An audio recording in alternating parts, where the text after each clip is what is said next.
In this video, you'll learn how to group bookmarks in Qlik Cloud Analytics to keep your Assets panel organized and easy to navigate.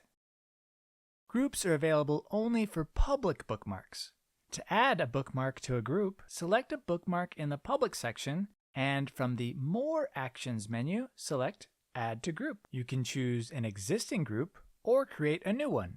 The bookmark is immediately added to the selected group. To rename a group, from the More Actions menu, select Rename and enter a new name.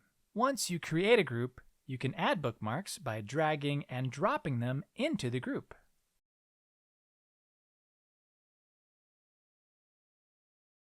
If a bookmark is private, select Publish to Group to make it public and available to other users in the selected group. You can choose an existing group or create a new one. The bookmark is immediately added to the selected group. Bookmark groups let you organize public bookmarks into collapsible sections.